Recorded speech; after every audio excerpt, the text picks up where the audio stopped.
വിഴിഞ്ഞം തുറമുഖ ഉദ്ഘാടന ചടങ്ങിലാണ് ഇങ്ങനെ രാഷ്ട്രീയമായ ലക്ഷ്യങ്ങൾ വെച്ചുള്ള ഒരു പരാമർശം കൂടി പ്രധാനമന്ത്രിയുടെ ഭാഗത്തു നിന്ന് ഉണ്ടായിരിക്കുന്നത്. ഇനി അതിനെക്കുറിച്ചുള്ള വിശദീകരണം. പ്രസംഗം തനിക്ക് വ്യക്തമായി കേൾക്കാൻ കഴിഞ്ഞിരുന്നില്ല എന്നാണ് പ്രധാനമന്ത്രിയുടെ പ്രസംഗം തർജ്ജമ ചെയ്ത പള്ളിപ്പുറം ജയകുമാർ പറയുന്നത്. ക്ഷമാപണം നടത്തി തിരുത്താൻ ശ്രമിച്ചപ്പോഴേക്കും പ്രധാനമന്ത്രി സംസാരിച്ചു തുടങ്ങിയെന്നും പരിഭാഷകനായി തന്നെ നിയോഗിച്ചതിൽ സംസ്ഥാന സർക്കാരിന് പങ്കില്ല എന്നും ജയകുമാർ പറഞ്ഞു. വിഴിഞ്ഞം അന്താരാഷ്ട്ര തുറമുഖത്തിന്റെ കമ്മീഷനുമായി ബന്ധപ്പെട്ട പ്രധാനമന്ത്രി നരേന്ദ്രമോദിയുടെ പ്രസംഗം പരിഭാഷ ചെയ്ത പള്ളിപ്പുറം ജയകുമാറാണ് ഇപ്പോൾ നമ്മുടെ ഉള്ളത്. സാർ, കഴിഞ്ഞ കുറച്ച് നാളുകളെ പ്രധാനമന്ത്രിയുടെ പ്രസംഗങ്ങൾ അങ്ങ് പരിഭാഷ ചെയ്യുന്നുണ്ടല്ലേ? അതെ, തീർച്ചയായും. ഞാൻ ഇദ്ദേഹം പ്രധാനമന്ത്രി ആയ കാലം മുതലേ മൻ കി ബാത്ത് 100 എപ്പിസോഡ് ട്രാൻസ്ലേറ്റ് ചെയ്തിരുന്നു. അദ്ദേഹം വന്ദേ ഭാരതിൻ്റെ ഉദ്ഘാടനത്തിന് വന്നപ്പോൾ ഞാൻ ട്രാൻസ്ലേറ്റ് ചെയ്തിരുന്നു. അദ്ദേഹത്തിൻ്റെ സ്വാതന്ത്ര്യദിന പ്രസംഗങ്ങൾ ട്രാൻസ്ലേറ്റ് ചെയ്ത് അവതരിപ്പിച്ചിട്ടുണ്ട്. ഇക്കാര്യത്തിൽ പ്രത്യേകിച്ചും നരേന്ദ്രമോദിജിയുടെ പ്രസംഗങ്ങൾ ട്രാൻസ്ലേറ്റ് ചെയ്യാൻ ഞാൻ എത്രയോ വർഷങ്ങളുമുണ്ട് ചെയ്തു വരുന്നതാണ്.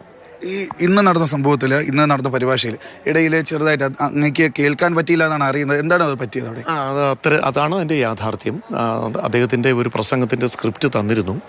അതിൽ പല ഭാഗങ്ങളിലും അദ്ദേഹം കൂട്ടിച്ചേർത്ത് പറഞ്ഞു. അപ്പോൾ അവിടെ ഒരു നന്നായിട്ട് കേൾക്കാൻ പറ്റാത്ത തരത്തിലൊരു ഓഡിയോ പ്രശ്നം ഈ പോഡിയത്തിൻ്റെ അടുത്തുണ്ടായിരുന്നു.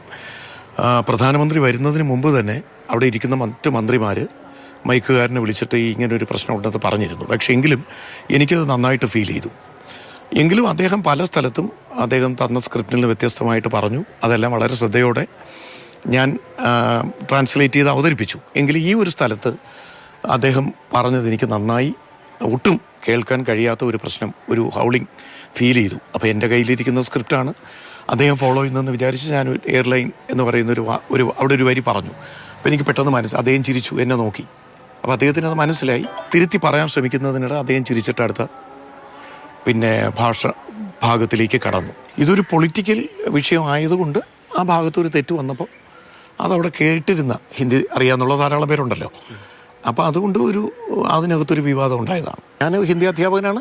എനിക്ക് പരിഭാഷ രംഗത്ത് പതിറ്റാണ്ടുകളുടെ പരിചയമുണ്ട്. അല്ലാതെ മറ്റാരും പറയുന്നത് പോലെ എനിക്ക് പരിചയക്കുറവുണ്ടോ അല്ലെങ്കിൽ അത് കഴിയാത്തത് കൊണ്ടോ സംഭവിച്ചതല്ല. എനിക്ക് സ്റ്റേറ്റ് ഗവൺമെൻറ്റുമായിട്ട് യാതൊരു ബന്ധമില്ല. ഞാൻ യഥാർത്ഥത്തിലൊരു പ്രധാനമന്ത്രിയുടെ ഒരു ആരാധകനാണ്.